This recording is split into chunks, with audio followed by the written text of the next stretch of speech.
Welcome to Straight from the Muzzle, folks, where we are anything but straight. Well, except for that one guy. Anyways, I'm Space.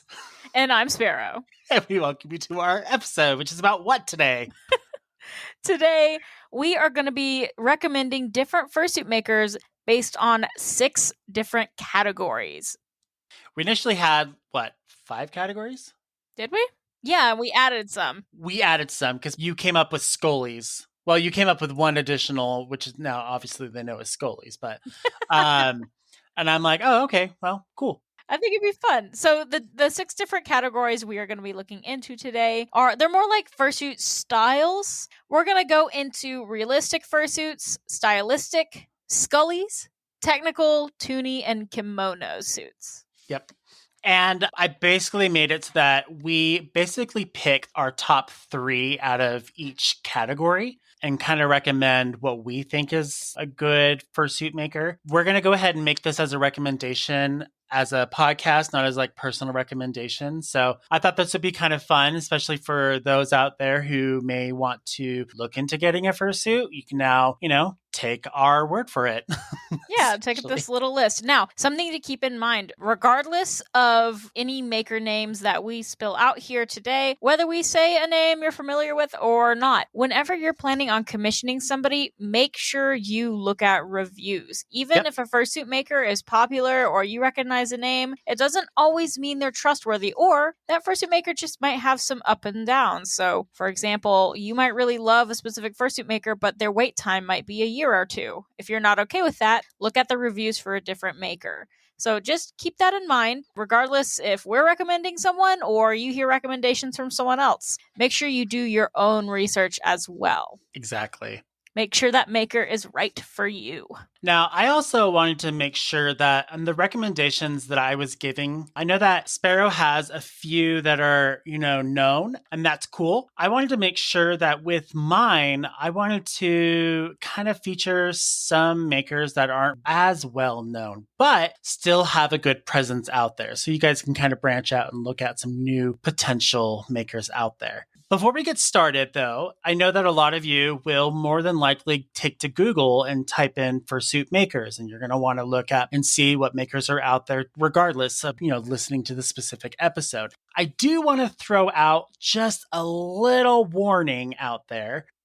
There is a website called Get Fursuit, which is getfursuit.it. And do you want to explain how it kind of works? Because you discovered it as I was kind of going through it. Yeah, we were looking through this website today, and it's essentially a master list of like thousands of fursuit makers. And it has where that fursuit maker is from, what styles that they have, whether their commissions are open, all that stuff. However, this is not a database that was created by a human being. It looks to be that a person made some kind of AI program that would scan different fursuit maker websites and then manually put in this information, like where they're from, what type of commissions they have, what is their style. So it's not accurate. So, for example, a lot of maker like styles on there would say like toonie or realistic, and then I would click on the maker and it would be only realistic. And I'm like, where did the toonie tag even come from?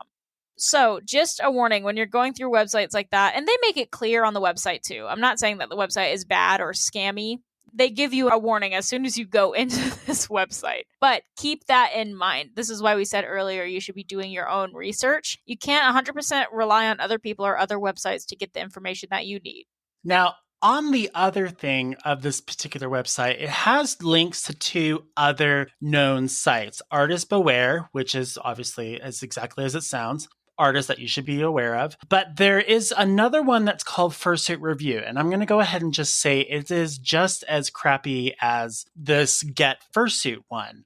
And the reason being is because it's almost as if it's just like the Get Fursuit. It's almost like it is run by an AI, because I actually did select, I won't say who it was, but I actually did select a specific fursuit maker, and it was Sparrow that brought it to my attention to not select this maker because there was a fursuit beware. But here's the thing. this particular website is supposed to be all about reviews. And when I went and clicked on other types of makers, there were tons of fursuit bewares and artist bewares that came up as red flags, but none came up for this particular maker. So you can't really trust this particular website either. So I would kind of just like maybe steer away from these two. You'd probably be good with artist beware, but don't go near these two. I wouldn't say they're very trustworthy. It just doesn't seem legit enough. Well, actually, so I'm going to combat you on Fursuit Review. This is fursuitreview.com. The reason why I find this website reliable as just a piece of your research.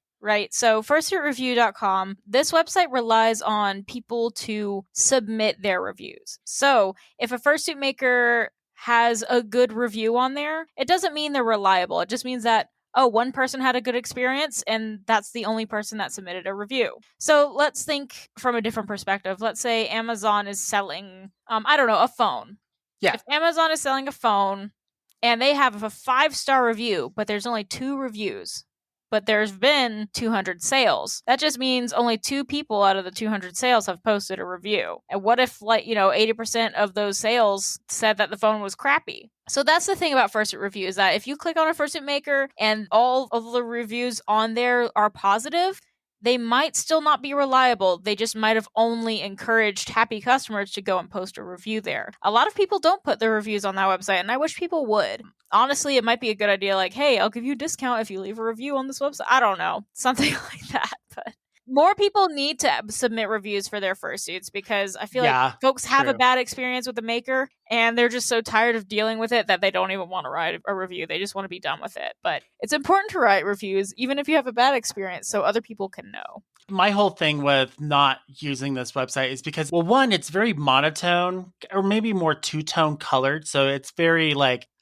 it's hard on the eyes for one. And then two, it's just confusing because you go on some makers and there's nothing there. And then you go on other stuff and there is something there. But it makes me wonder, I'm like, are there fursuits or makers actually going on here and updating it? Or is it really just an AI like the other website that's pulling that information over? Yeah, it's not an AI. It's the customer writing the information in. So yeah, so that's just like, so for me, that just seems a little, for me. And I can't get with it. I like this website. I just think it needs to be used more so it'll be more reliable. Exactly. So if it was used more, sure, I'll be on board with you. But for me, I would steer clear. So it's 50-50. Kind of do what you want with that one. So let's go ahead and get into our different styles. So why don't you go ahead and start off with yours first? Sure. So I'm going to start off by talking about some realistic fursuit makers. And of course, realistic kind of self-defines. Realistic fursuits are fursuits that look accurate to the real-life animal that fursuit is based on. Like or feral. If it's a mythical creature, then it looks like a realistic version of what the animal would look like in real life. So it's not exaggerated, it's not toony, it's just, that's an animal. That's a real-life animal, except that's a costume. And the first maker I wanted to talk about was Christium's Costumes. Now, Christium's Costumes, I actually have a couple of personal experiences with them. My parrot head rocket was made by Christium's. So they specialize in creating extremely realistic masks of mostly real-life animals. So they don't have too many fantasy animals under their belt. It seems to be mostly just pure animals you would find in real life. They are able to do designs that are completely natural, as well as animals that are more unique. So let's say you have a wolf character, but it has cool tribal markings on it. They can still make that design even though the markings are considered unnatural. They'll create them in a realistic way. Oh, one of those fursuits on their website has the wingspan that has LE wire on it. LED wire or LE wire? Yeah, and it just so happens to be, I think that might be the same wingspan that I saw on one of my makers that I'll be talking about later on. Oh, connections. Ooh, I love connections. I think where Christium Costumes really gets it right are the eyes, right? So animal eyes, when we draw furry characters, a lot of the times their eyes will be a lot bigger than they would be in real life. And even human beings, our eyes are much larger than a standard mammal. The whites of our eyes are visible, and that's very abnormal for most animals. And this is because when you're an animal, especially a prey animal, you don't want other creatures to know where you're looking. So having your whites of your eyes showing is not normal in feral animals. Christiums mirrors this in their work. Their eyes are a lot smaller than other fursuit makers' eyes. Even other realistic fursuit makers, they'll still have a bad habit of making the eyes too big.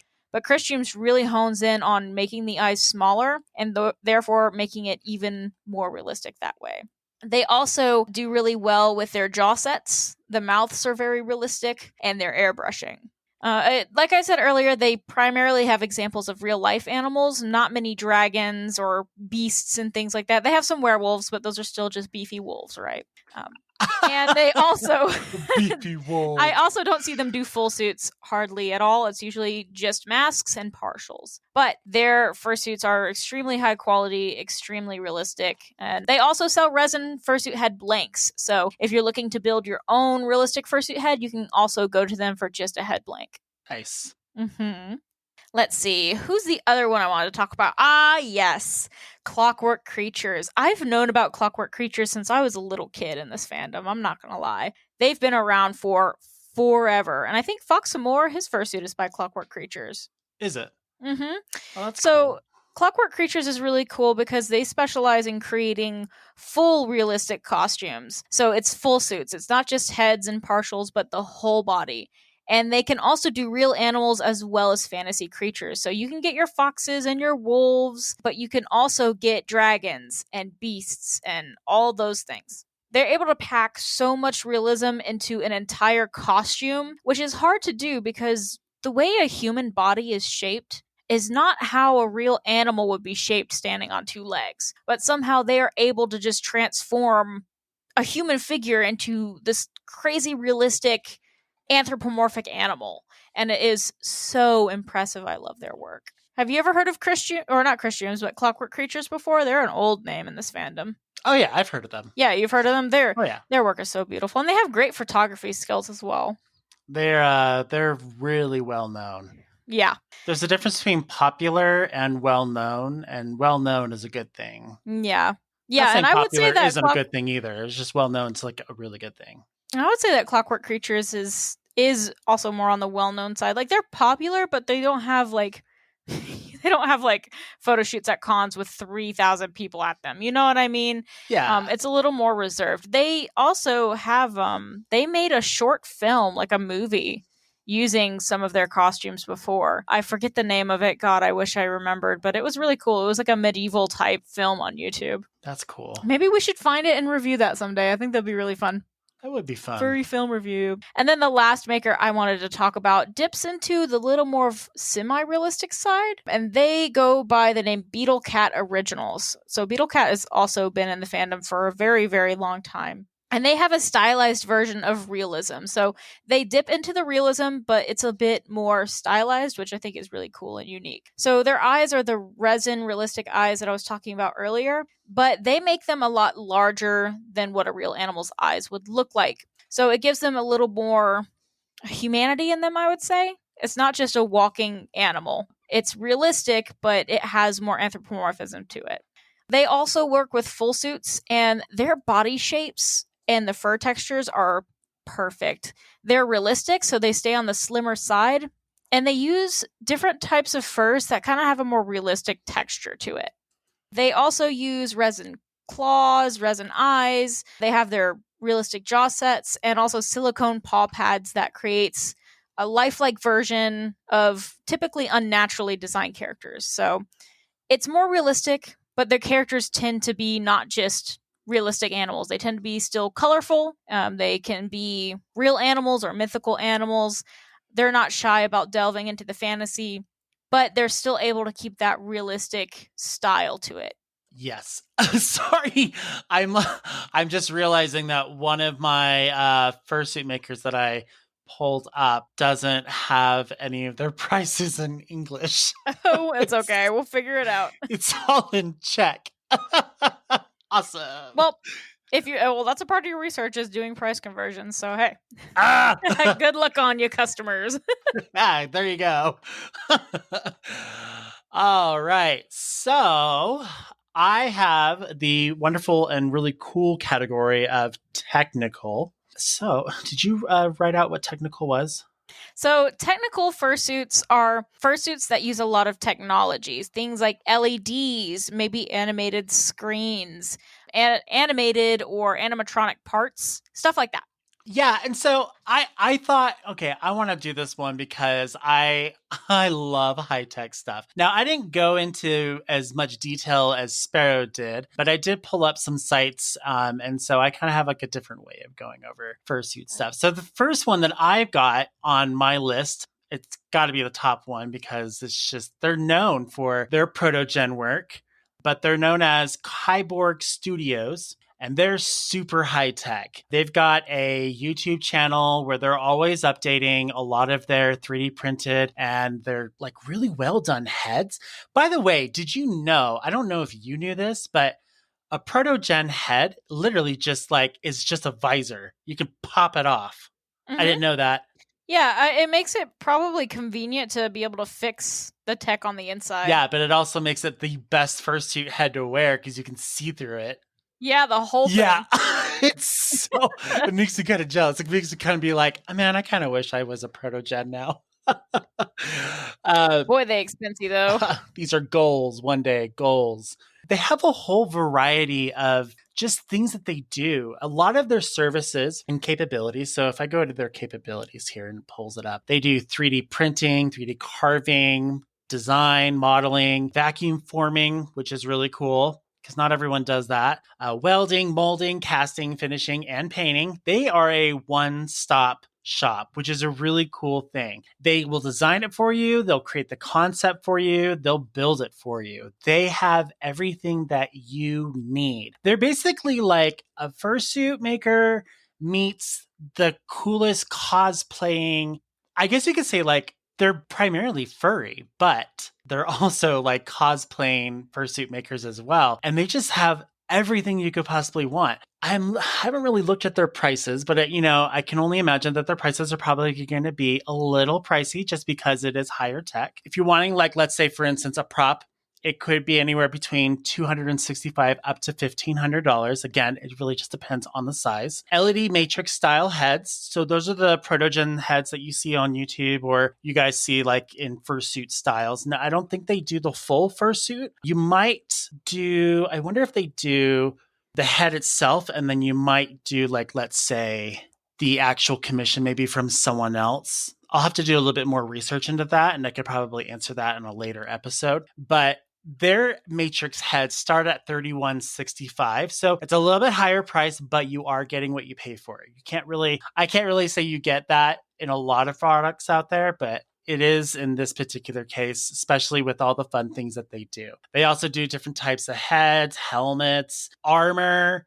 I mean, you name it, they've got it. They've just got fun stuff. So they have tutorials, but they're coming. But they do have other things that are available as well. So they have like favorite tools, which are really nice because they're really transparent. I like it when they tell you what they use because then you can go out and buy and get what they use and kind of have like the same thing, especially if they're going to do a tutorial. You might want to have exactly what they have. So that way you're on the same page. On top of that, they also have their favorite materials and they even go over their favorite 3D print kit finishing tutorial as well, which is really nice. They just have pretty much everything on there. It's just a really nice site. So I really like this one. Such a cool maker. It is such a cool maker. I have reached out to this person. I'm going to reach out to them again.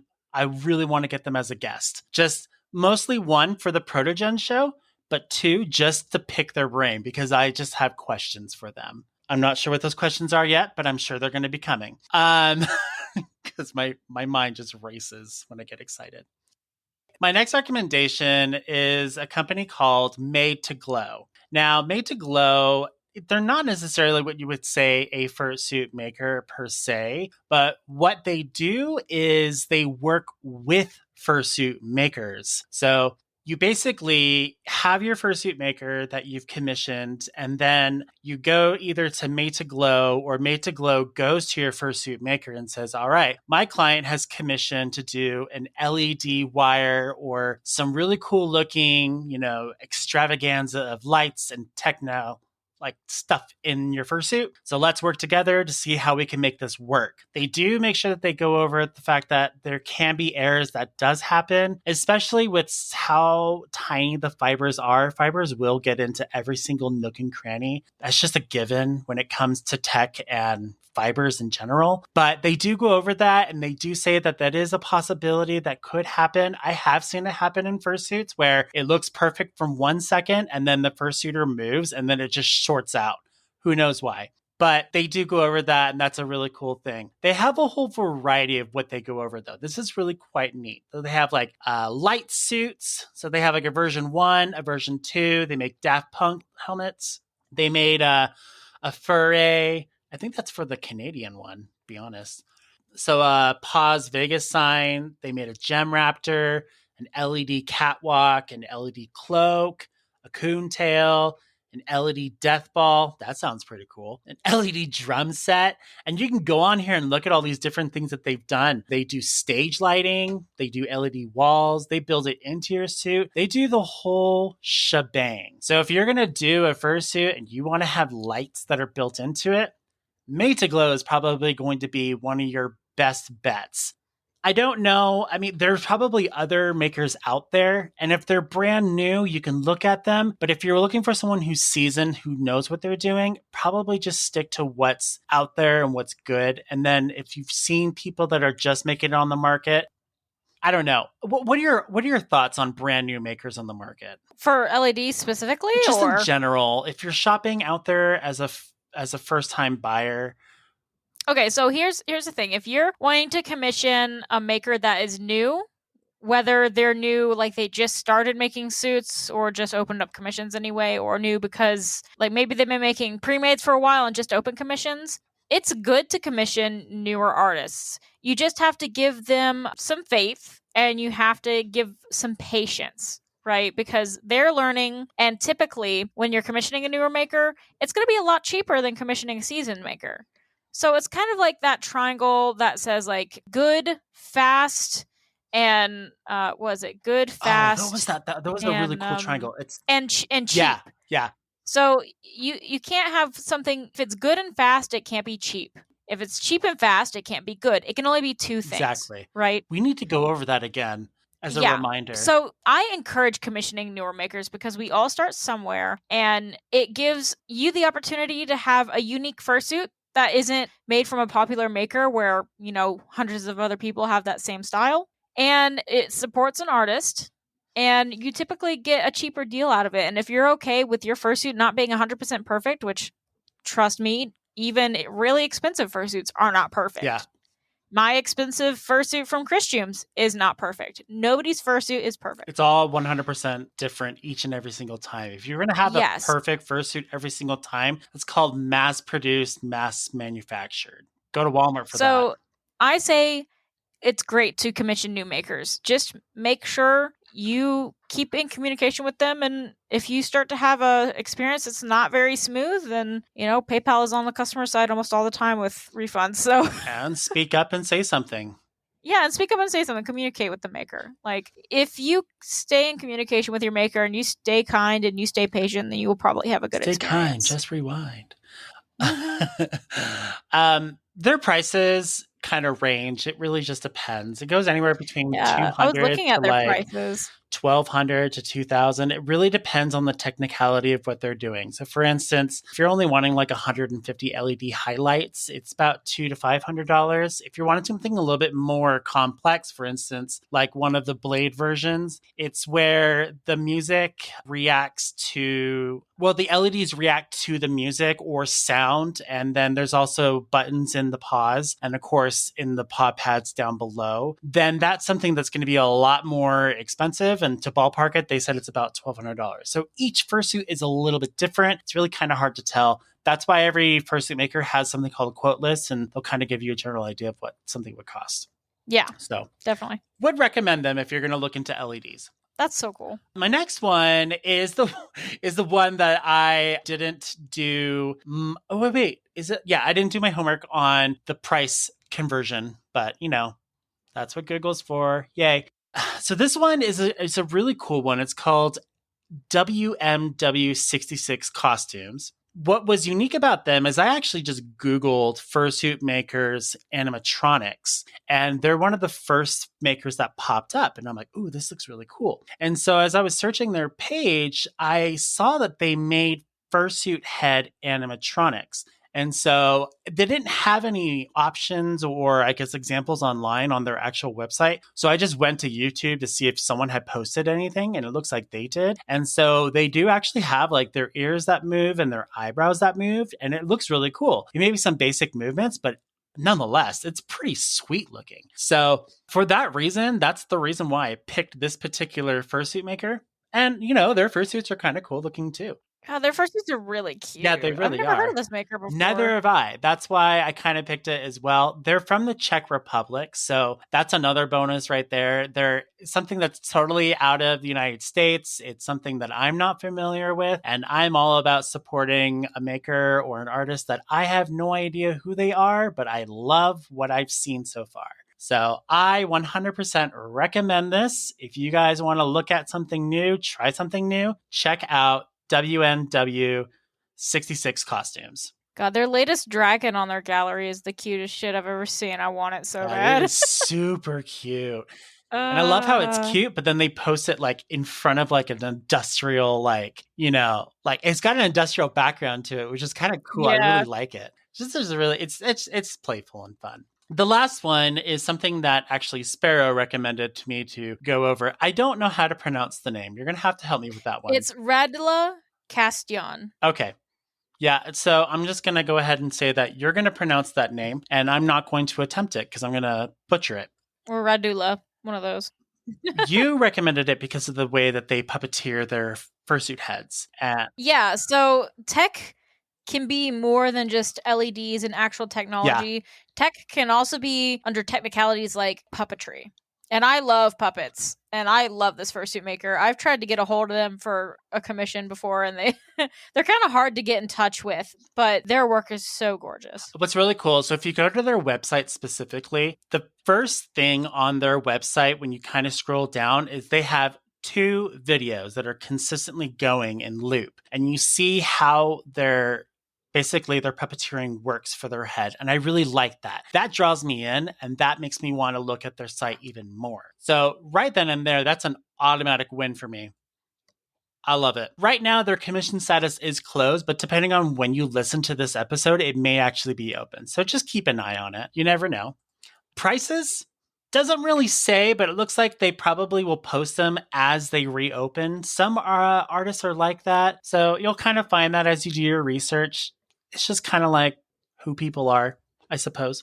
Mm-hmm. They have more information on their Instagram. They go by the same name, Radula space Castion. So their website is not up to date. However, their Instagram is. They do have some lip sync videos though, and that seems really interesting to me. So if you guys want to look at some lip sync videos, I highly recommend, YouTubing that shit because that looks like fun. So they probably have a TikTok too.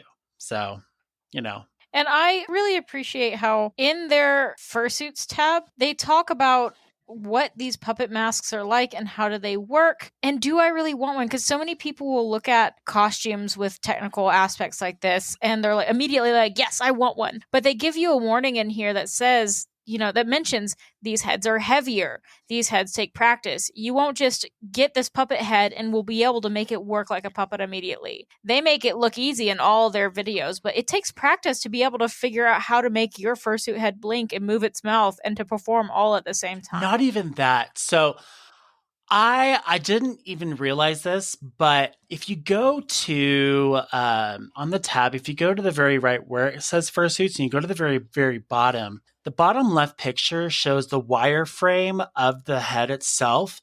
That is very beautiful looking on its own. And I honestly cannot tell if it's one wire or if it's several wires. Because it's several wires. Even so, attached it's together. So seamless and beautiful looking. So I would even love to have that just by itself. That's kind of cool looking. Mm-hmm. So it's very cool. That's what I would recommend. Anyways, it's your turn.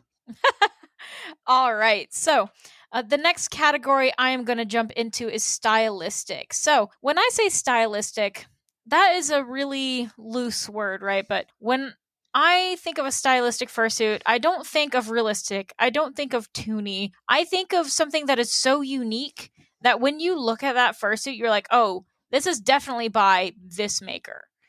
It has such a unique look to it that is on brand for that artist that you can immediately tell who it's from.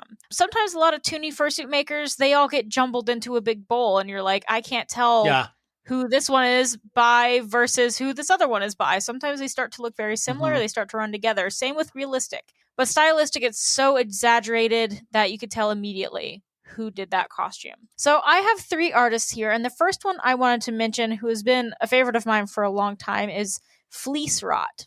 Now, the original artist name was Face Rot, but they started to make fursuits, and their fursuit name is Fleece Rot. So Fleece Rot hasn't been active in the fursuit making scene for the past, I don't know, I want to say 2 years. They just had some personal things come up, so they haven't been active online. However, they do have a Discord account where they do keep in touch with some followers who want to keep up with his life. But even though he hasn't been active the past couple of years, he has made a huge impact on the fursuit making community. So he specializes in using fleece fabric, hence on the name Fleece Rot. And so he uses primarily fleece instead of fur. And he also uses like sickly, grotesque type imagery in his costumes. So he takes the beauty and what is normally considered unattractive to society and puts it in all of his fursuits. So he'll incorporate things like scarring, blemishes and zits, fat, wrinkles, yellow teeth, crusty eyes, all that kind of stuff. Ew. And he puts this into his fursuit work. So, but he does it in a way that's so stylistic and so cool. Like all of his characters have these really expressive eyes, these really like exaggerated expressions in the mouth. Their teeth are usually very visible. And with the few bodysuits he has made, like I remember he made a pig body once, and the body was so realistically fat in such a toony, exaggerated way. His work was just so impressive. Hopefully he makes a comeback someday. But for what does exist in the furry community right now with his work, I'm so glad it does because of how uniquely disgusting it looks, but in such a cool way. Such a weird way of describing it. I know, right? And we would run into him a lot at Furry Week in Atlanta. Actually, my partner was a huge fan of his work and would usually make him a badge every year and give it to him somehow, either like sneaking it to his artist alley desks or whatever. And like we had a chat once in the Headless Lounge of all places where he was talking about how he liked to put zits on his fursuits because it helped him come to terms with his own acne. And it reminded me of how like I made, Rory overweight because it helped me come to terms when I had like an eating disorder. So I think of those things with his work and I'm like, God, I love this. I love this so much. I wish he would come back, but whatever's best for him. That's cool. It's very cool. The next maker I want to talk about, which is extremely popular, is Beauty of the Base. And I know I wanted to think of some more, not as well-known makers, but when it comes to stylistic costumes, I couldn't ignore Beauty of the Base, right? Beauty of the Base is known for their yellow, gray, and black character that has working speakers on its chest, and the teeth are this metallic color. Those nipples? They have... Say what now? Oh no, those aren't nipples. Okay, I'm looking at I mean, some fursuits do. No. I'm looking at a fursuit on one of mine, and I wasn't sure if it was nipples. No. Okay. I'm sorry. I'm gonna pull up Beauty of the Base. So yeah, Beauty of the Base, they have a YouTube. They also have a Twitter, and their character, it used to be based off of the Smiler roller coaster, but they changed it up and let go of that concept to make it more unique to them. But their well-known character has speakers on its chest and I think also on its thighs, and they have like a voice changer or pre-recorded voices that they use in costumes. So it's very cool. And their other works, outside of just the character they're well known for, their other costumes are extremely stylized. So they have a huge emphasis on detailed maws. So their mouths, their tongues, the lips, they're always very large and in charge on their costume. It's very cool. Very like horror-esque, and their eyes, almost. Very horror-esque, yeah. And their eyes, all the eyes on their costumes could pierce right through you. They are so honed in and so focused. It's it's really neat the way they set them into the head to make them look like they're just naturally a part of that character. All of their fursuits end up being head turners at conventions, I swear to God. Like anytime there's a Beauty of the Base fursuit walking around, everybody's always pointing and like, whoa, like look at that one. They just have such cool, unique shapes going on. There's one here that I'm looking at. It's called, Mhm. well, I'm not sure what the actual name of it is, but it's a dragon. And the gums are pure gold looking. They're So so cool. shiny. So That is cool. so cool looking. If I saw that, that would definitely turn my head. They say that like eyes are the window to the soul, right? But I think with Beauty of the Base, they were just like, nah, it's the mouth, Yeah, dude. definitely is the mouth. Oh, definitely the mouth.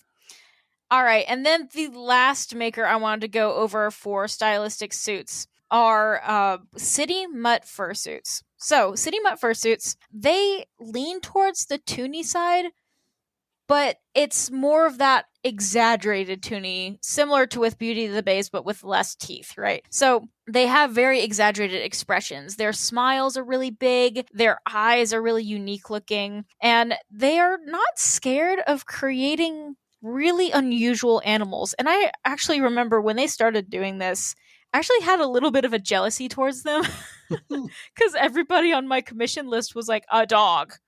And I was like, God, I want to make more than dogs right now. And I remember getting so jealous that they were able to make so many cool animals. And it's just really cool to see what they've created and how successful they are in making the animals not only come off as what they are, but also making them look so unique. So they've made things like bearded dragons, chameleons, cobras, jumping spiders, just the whole shebang. And even with their more standard species, they usually have a twist on it. So they've made a few like zombie looking creatures with mushrooms growing out of them. I think they just posted a picture a couple of days ago of a circle, but it has like a 90s print pattern all over its face. Super love that. I can't imagine how much time it took to sew it. So all of their suits just have this wonderfully exaggerated expression that brings so much character into these costumes, and I love it. With oh wait, you already went past Beauty of the Base. I do. Yeah, we're on City Mutt fursuits now, You know, bud. it's funny though, because I actually looked at City Mutt fursuits for one of my categories because dun dun dun Get Fursuit said it was a kimono. It is not a No. kimono fursuit maker. Thank you very much. And then I actually was going to put Beauty of the Base in as a technical, but then I realized that you had it up there, and I'm like, God damn it. You know, I thought about that because of the speakers, Yeah, but it looks like they've only done that for their character. Their other fursuits are just standard fursuits. So I wouldn't say that, that's something that's standard in their fursuit commissions. It was just a personal suit that they incorporated that with. right, right. That makes sense.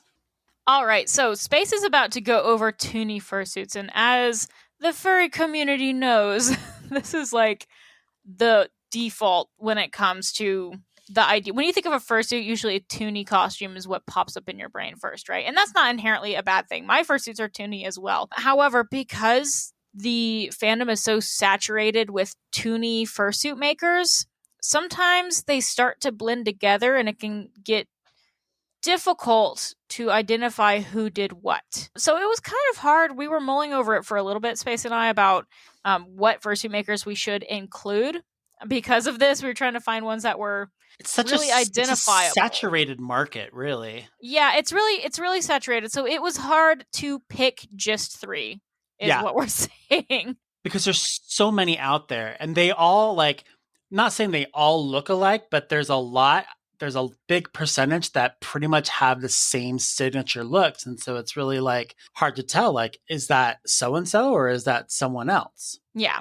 So it can get difficult, but we still found some three we wanted to point out because they're not the default that you'd think of. It's not your more for less or your made for use or, oh my God, why are all the popular fursuit makers have fur pun names? I swear to God.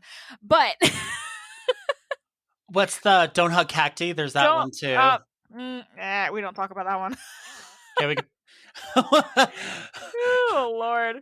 have they gone So, under? Have they gone under? I mean, that's a conversation for another day. But it was hard picking just three.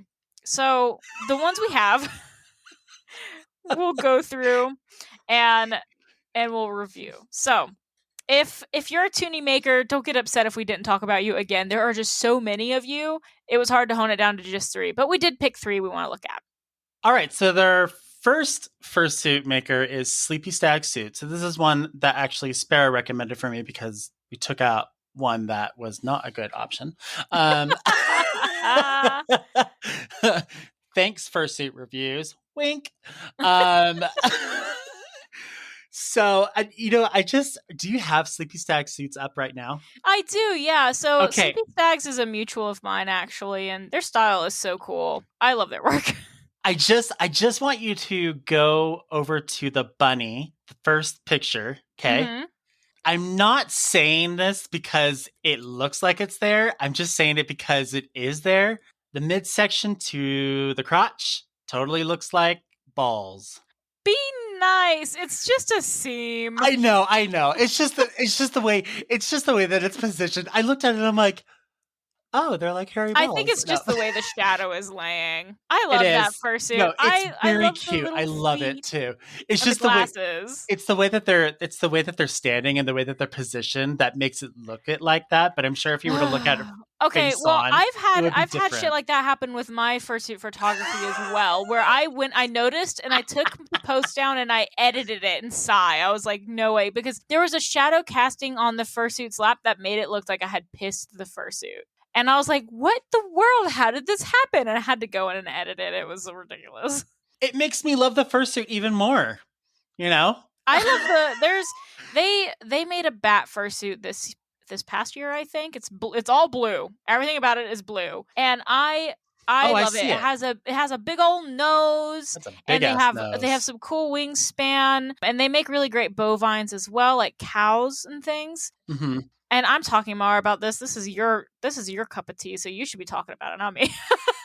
I know it's more of my cup of tea, but the thing is that you're a fursuit maker too, and your style aesthetic is toony. So this is kind of like your wheelhouse per se. So I mean, they have really cool, really cute things. As I was looking into it, I was trying to look for a signature style because that's something I always look at for fursuit makers because that's kind of like a game I like to play. And I noticed there were 2 things that really stand out with this fursuit maker. Well, one thing, and you pointed out the other. So the first thing I noticed is that they really do make some pretty slam dunk stompy paws. I don't know if you guys don't know what stompy paws are. They're usually taller at the ankle. Is that right? Yeah. They're a little bit stubbier shoes, kind of, but they're stompier. Well, I think they're called stompy paws. I don't know if that's they are. Yeah, term. That's a technical term. Yeah. And so I noticed that there was one thing, and then you pointed it out that the eyes is another option here that also is a signature look for them too, the way that they do their eyes and how they go into the corners. The other cool thing that I've noticed, the way that they make their fursuits is very different with other types of toony style suits, and that's how they shave the fur down. Now, I don't know if they do this with all of them. I don't know if the actual material comes in like that, or if they do shave it down to be just perfect. But there's one that is just below this green and red and black looking thing with like red horns. Yeah. And if you go right below that one, you can kind of see, I think it's a cat. Yes. And it's just got like this velvety, smooth look of a fursuit. And that's very aesthetically pleasing to my eyes. I really like that. So everything works out really well. And the other cool thing too is sometimes when it comes to like, I don't know, is this a thing? Well, no, I guess it's not a thing. Well, so I never really know with fursuit heads when they have tufts like at the base. Are you supposed to tuck those in or are you supposed to leave them out? The necks? Yeah.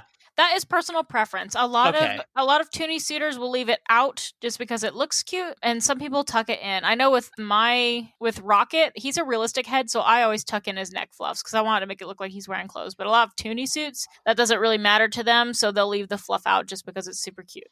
Right. Okay. Well, that's fair enough. Now, they do have high quality fursuits. So that means that they're going to have a higher price. That is something you're going to have to kind of get used to seeing. The higher the quality that you see a fursuit maker have, the higher the price is going to be. If you see a high price, like item and then the quality is really shitty, you got a problem.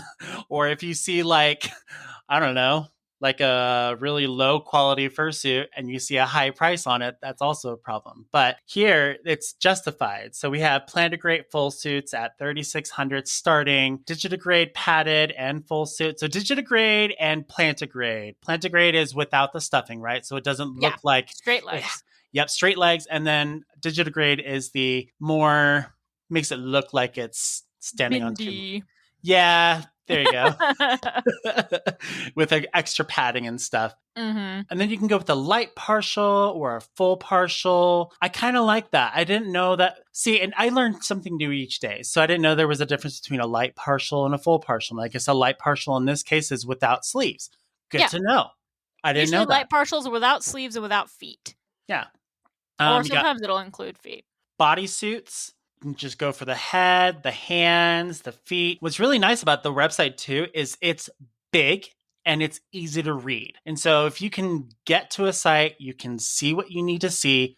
That's perfect. Ooh, what's this? 18 plus attachments. Yes, please.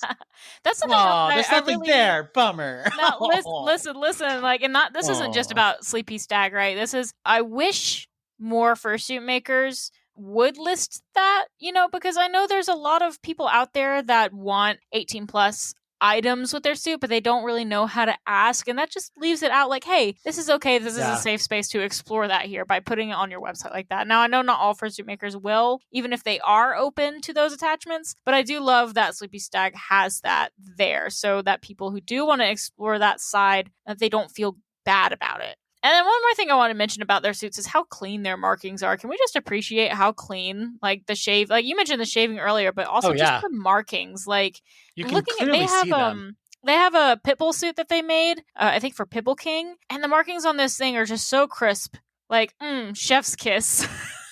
Well, and the other cool thing too, going on the markings, is one that I'm looking at here. And again, I don't really know what each of these fursuit names are, but there's one where the fursuit head has purple and maroon coloring. And the way that the fur is kind of lined out is just so perfectly lined. And then, of course, shaved just perfectly so that it tufts out. And you can clearly see that, which is really nice. I just like that. It's a good look. And they're just good at doing that. Plus, I also like that they do glasses on their fursuits and they fit, which is really nice. Glasses are hard. There are some people that just make glasses for fursuits, but that doesn't mean they're going to fit. So, and you can do custom glasses, but that doesn't always mean it's going to look good either. So I like that they make glasses. It's kind of nice. My next recommendation, thank you, I'm just running out. Maker, is another suggestion from you as well. Batitude Studio. Is it Batitude or just Batitude Studio? Batitude Studio. I got Batitude. Oh my God. That's a tune from me. That was really bad. I would totally get shunned from American Idol if I went on with that. Oh my God. But I would get instantly viewed if I wore like a bat fursuit while I was singing that. And then the furry fandom be like, we need to exile him. Boo. Boo, yeah. This guy's cringeworthy. So it's really cute. Their logo so very much reminds me of, what is it? Very familiar. It kind of looks like a Mattel logo almost, but not. It's like the opposite. It kind of reminds me of Mattel's logo, but it's not really Mattel. But it's cute. I like it. That's what it's playful. What's really unique about their fursuits specifically that you just, like you had pointed out, you just don't really see this very often anymore, and it's kind of hard to find them in fursuits, is, I don't know if you would call them three-dimensional. It depends on how you view three-dimensional. I call these sunken eyes or depth eyes. And these are eyes that go inwards. So it kind of gives the eyes a little bit more depth to the fursuit head. So it looks They're called 3D eyes or follow me eyes. I don't really follow me eyes. Yeah, because they have an optical illusion to them that where no matter where the fursuit head is looking, the eyes will be looking at whoever the viewer is. Oh, so if you look at one of the first pictures on their website of the blue and white deer that's like sniffing a leaf, you'll notice that the pupil is looking right at you. That's a follow me effect. I so I have seen Follow Me Eyes before. They can make or break a fursuit. There are some makers that make Follow Me Eyes, but they're very creepy looking and not in a good way. And these guys make a Follow Me Eye in a very good way. And it's very cute and it's playful and it's innocent. And that's not something you can really say in a lot of fursuit makers. It's just like it's just cute. And they have really good markings as well, as I'm now looking again over a bunch of their fursuits. Yeah, very crisp. Let's take a look at their prices real quick, just because I'm a thing for prices. So again, quality is going to give you a high price. Heads are about 2,000 plus. Partials are 3. Full suits are 65. Whew. Oh, that's a high price. Hope you have a good job. But actually, you know what? That's actually not a bad deal. So here we got what we call an in and out menu.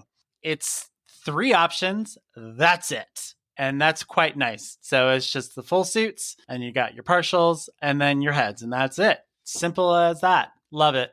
So there you go. I also love how at the bottom of their pricing page, they do have a little scrolling gallery that says a closer look. And they have some detailed shots of their costumes. So things you don't normally see in galleries, like the inside of a fursuit head, a close up of the seams, a close up of paws, things like that.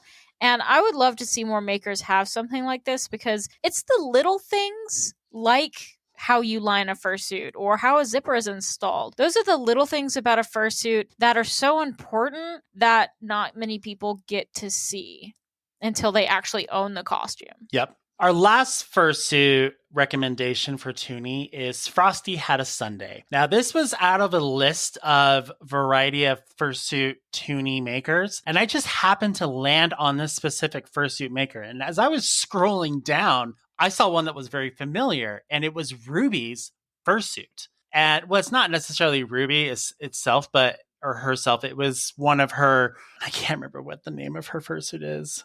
Damn it!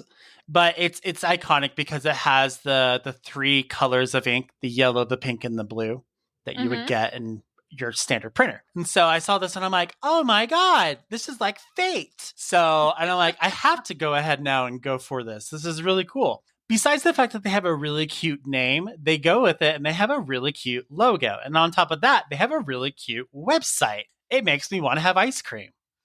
So, I'm just saying that straight up. They have really cute fursuits just right out of the gate. They do have a signature look, though. I was able to figure out what it was. I mean, at least for me, they do happen to have 2 signature looks in their hand paws, and then what I have decided to say is their cloppers for their deer looks. And it just seems to be that they're really well done and they know what they're doing here specifically. Oh, and ooh, I didn't even see this one. So in one of their fursuit pictures, especially in one of their hand paws, is an otter. And I just realized that the extra lining around the fingers is webbing.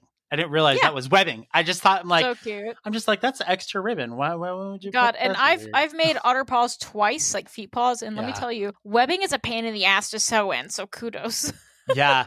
It's legit, and they have really cute fursuits, and they just look so nice. And you had mentioned they have like a characteristic smile to them, and like kind of looking at them from the front. And then some of their, I want to say it's a caribou, honestly. I don't know if it's a deer, but it looks like a caribou. That's oddly specific, but whatever. One of their caribou just legitimately has so much attitude that I love it so much. It's hard to, you can make a grumpy suit, but it's hard to make a suit not only look grumpy, but looks like it has an attitude. Yeah. I love that. Oh, yeah, absolutely. Going at their prices, once again, they're going to have higher prices because they have high quality. So $5,500 for a full suit with padding, $4,800 for a full suit, mini partial $3,300. Oh my God, I love all the little icon and art things that they do. Full partial $3,800, costume head $22, and then they have all these different types of different options that you can choose from, like magnetic extras and all these different accessories and additional things, which is really nice to have and have something to offer. They also display their queue, which is also really nice, and they do that on Trello, which I'm finding a lot of makers do, and I know that you use Trello a lot as as well. Yeah, I use Trello for my queue as well. Which I like. I like that they display who's in the queue and where you are, and so that way you're not like left in the dark. It's quite nice. So that's who I chose as my third option for Toonie. So there you go. We love to see it. All right, last category for me, I'm going to talk about Scullies. And we originally had this space wrote it down as Skull Dogs, but in the community, there's been more and more non-canine skull suits out there. So people have started calling them Scullies. And what these are is these are fursuits that have a skull face and other bone details, but primarily a skeletal face. So the first maker I wanted to talk about, and I wanted to talk about them first because they're kind of like the first name that comes out of a person's mouth when skull suits are mentioned is Dream Vision Creations. And I think the primary reason why they're the first name that comes up is because they've been making resin fursuit blanks for years and years and years. And they recently created a skeletal canine blank, and I think it's based off of a fox. But when you look at skull dog suits, almost all of them have the same blank that is used over and over again, and it comes from Dream Vision Creations. They also recently came out with a Toonie version of the blank, which I have not seen as frequently, but that just came out, I think, just this year, so which is really cute. I love the idea of a Toonie skeleton face. But along with the canine skulls, they also have some felines and a crow as well, and all of these are resin based with moving jaws. The only thing that I've seen about like these Dream Vision creation blanks is that because they're resin and because they're so highly detailed, they tend to be pretty heavy. Like that's something I've seen a lot of people talk about with these heads. And this isn't me like dunking on them. They're a very creative maker and their work is impressive, but it's just the nature of the material of resin. And it's pretty heavy. And because it has a moving jaw, can wear your jaw out pretty quickly. So there is that to them. And because they are one of the most popular makers for these resin blanks, a lot of skull dog suits start to look the same because everybody is using the same maker for the skeleton face. So it's kind of hard to tell one character apart from the other. But that's the one drawback to using specifically skull dogs. Other animals aren't as common, so it's easier to get more unique with them. But with canines specifically, if you use a Dream Vision blank, some people might confuse you for another character. So just be ready for that.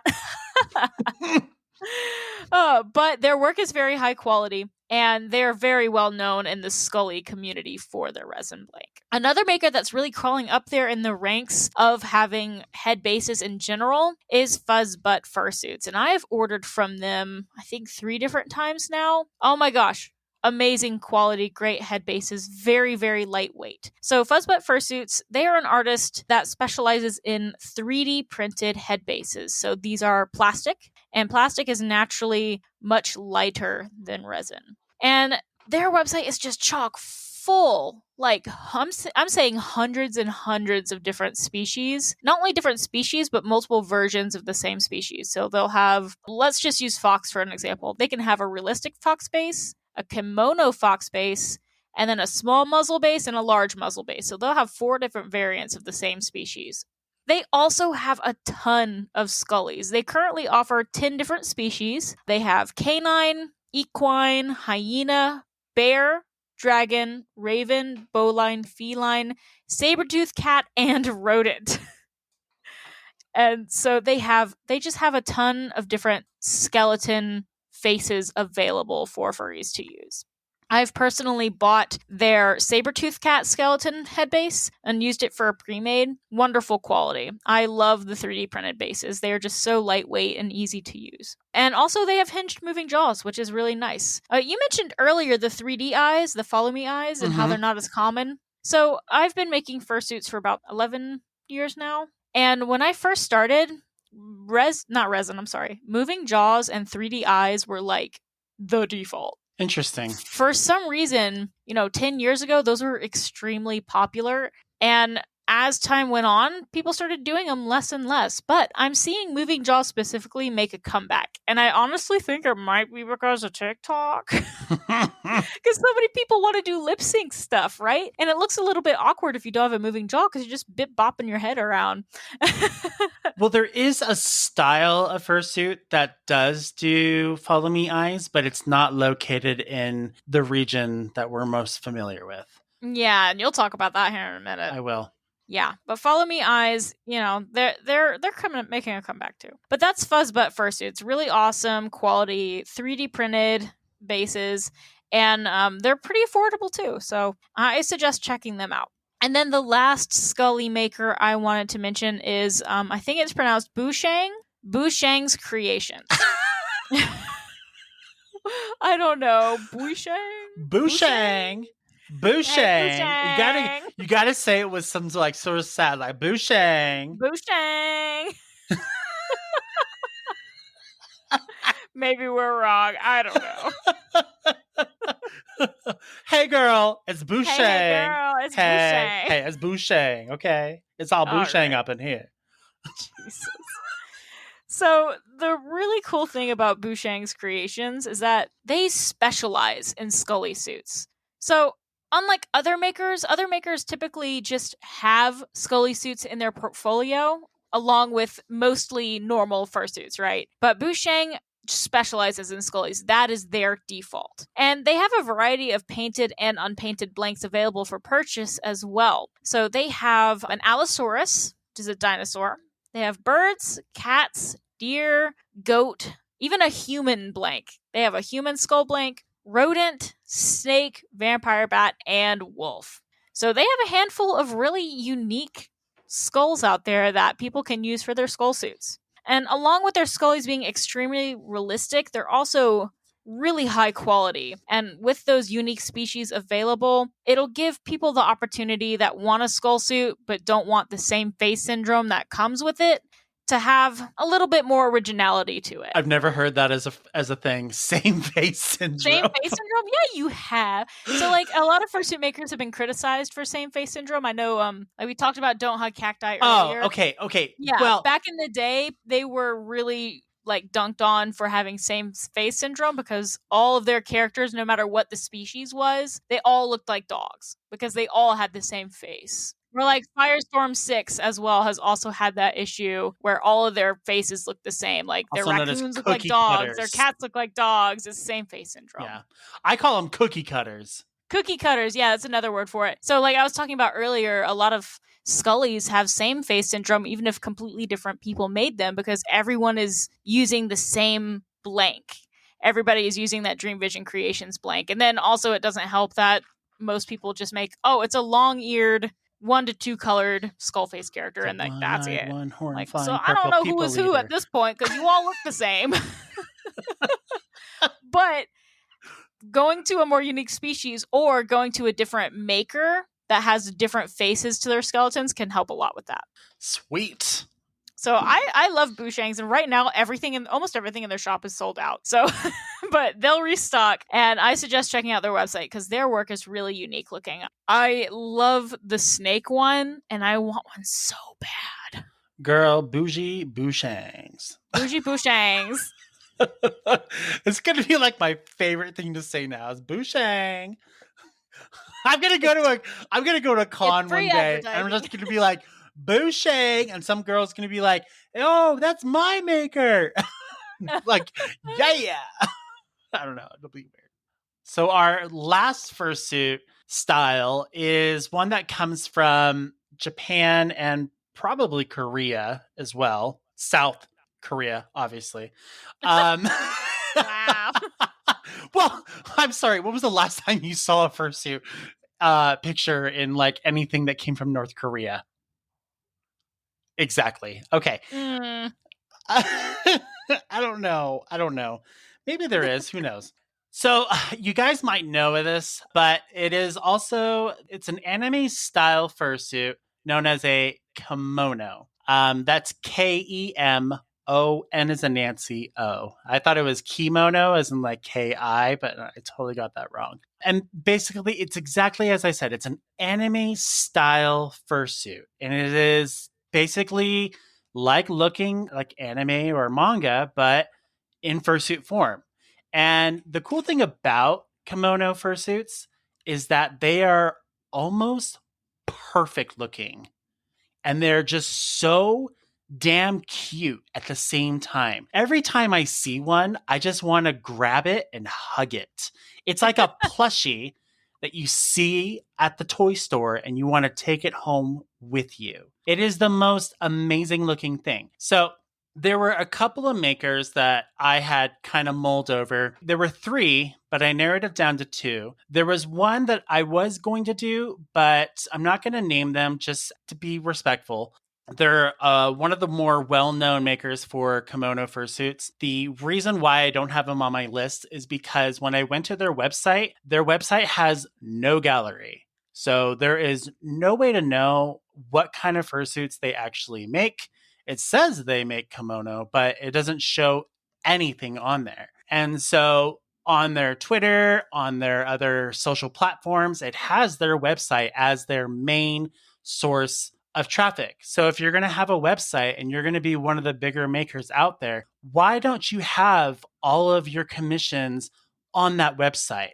Why isn't it not user friendly? There's nothing on there that says, I want to buy a fursuit from you. You click on it and it just has like a submission form, everything that leads to a submission form. And I'm like, great, if I'm going to submit for a quote, I need to know what I'm getting into. There's nothing here that tells me that. That's really weird. Yeah. And that was really upsetting because it's like, okay, that's the first thing I look for is a gallery because I want to see what you're all about. So I'm not going to go further into that because the other two that I'll name, and you're pretty sure you'll know at this point, the one that I don't name, you're going to be like, oh, I know who you're talking about. I mean, hey, you're providing constructive criticism. Yes. You it's good to have a gallery on your website. Even like if you think you're the big shit and you're like, well, I'm already popular, I don't need a gallery. People are coming to my website because they want to submit a quote. It's like, okay, but it's still professional to have one. Right. If you're doing most of your quotes or most of your commissions on Twitter or other platforms, then remove your website. It's pointless and it does no good. It gets very confusing at this point. So my top pick, number one first, is Kimono Copy or Cappy.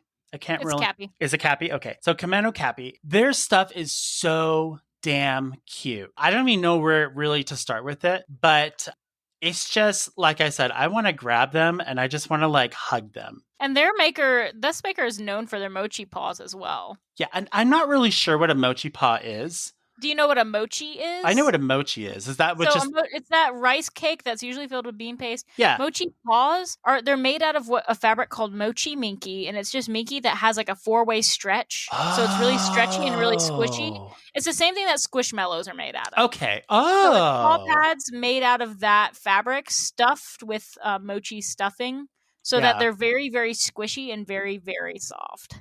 What's really, really cool about kimonos is that, like you said, Follow Me Eyes were very popular 10 years ago, and it's kind of started to die out. And if you do see them, they're not very popular now. Well, that really depends on who you go to. If you're going towards the kimono style fursuits, they are very popular.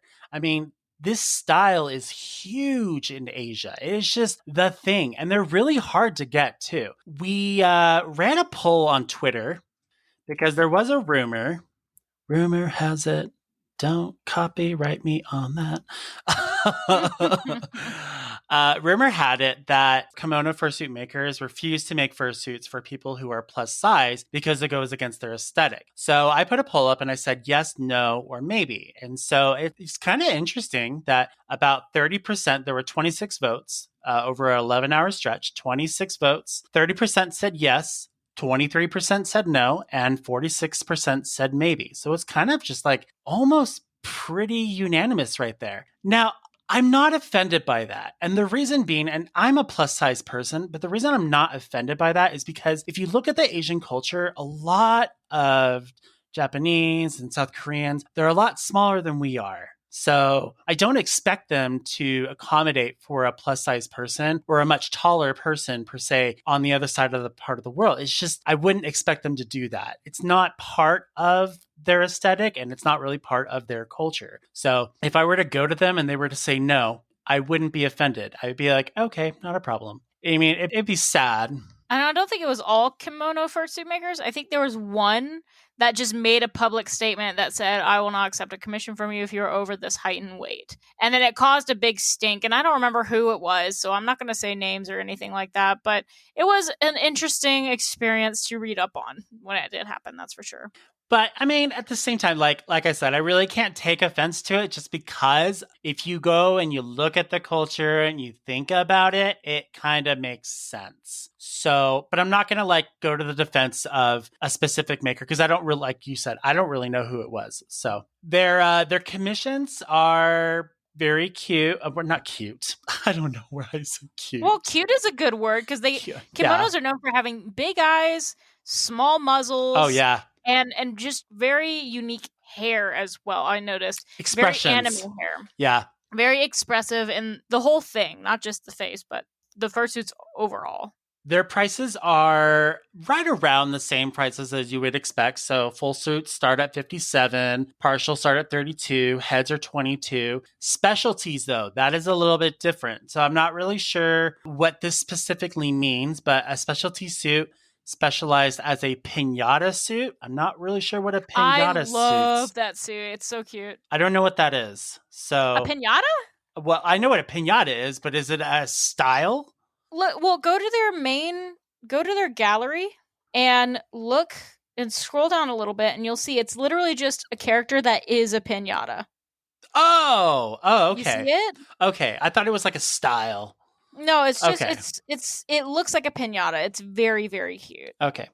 So their piñata suit starts at 7,200, and anything that's complicated asymmetrical suits, those start at 7,700. Now that's quite a high price, but if you look at the quality and you look at what they put into those fursuits, there's a reason why that price is so high, and it's respectful. I am okay with that. If I were to get Felix a fursuit, and I would be totally okay with saving up to that much money to getting him one, because I know he would totally love one just to have it. Because we both love fursuits like this. Mm-hmm. Now, the other reason why I picked this particular fursuit maker is not just because they have really cute fursuits just in general. They also have something called furry businesses that they work with. Now, I've not really seen this before with other fursuit makers, nor have I really researched this either. But I did notice that this particular maker does work with other furry makers. And what they say is, we believe it's important to support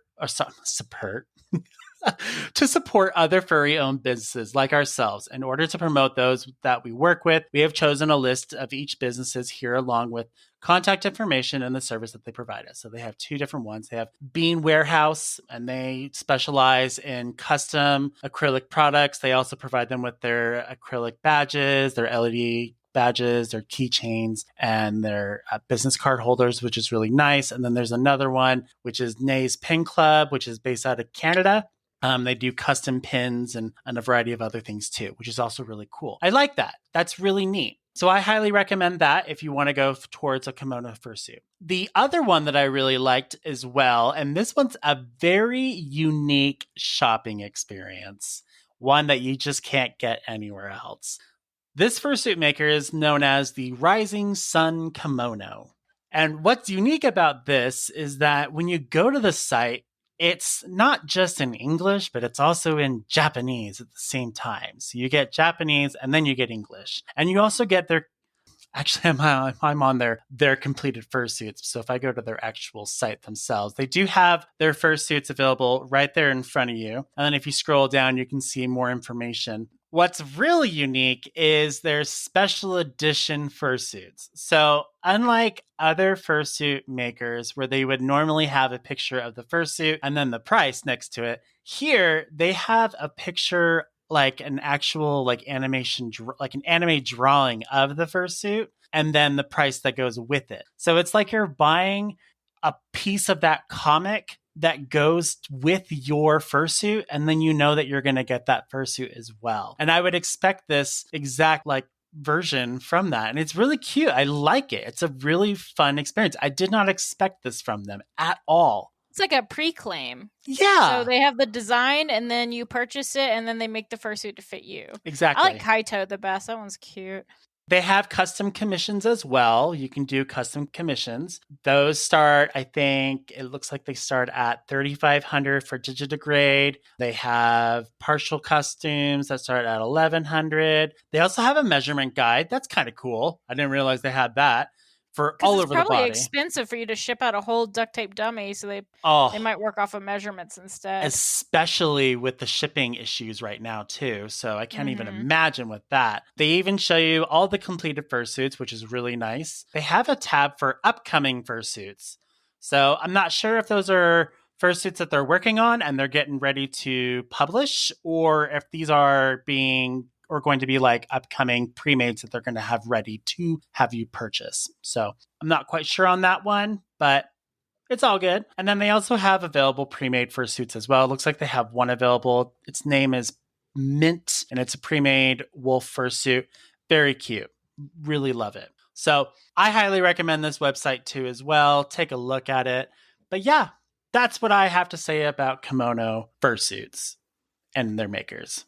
This was a really fun episode. Yeah. I really enjoyed getting to go through and pick around the different styles and to explore them further because I feel like people use the vernacular of fursuit styles all the time, but it never feels like you go into in depth on the fursuit makers that specialize in them. You know, I don't know. It was just a really fun experience. I had a great time with this one. And yeah, it was a little bit longer than normal, but that's expected for something that's a little bit more in depth, like we did with this one. So we really hope that you guys enjoy this type of episode. So if you do, let us know, and then we can kind of create more types of episodes like this where we can recommend other things like artists and other things in the fandom that fall in that, whatever you want to call it, bucket. All right, so that is our episode for today. This was a really fun one to record. If you were featured in this video, if you were one of the fursuit makers and you want to say hi, feel free to email us at talktothemuzzle@gmail.com. Or maybe if you're an up-and-coming fursuit maker, feel free to email us and send us some of your examples. Maybe we'll feature you on the show. Yeah, but until next time, oh my God. Until next time. We'll see you guys on the next episode. So have a good night. Bye.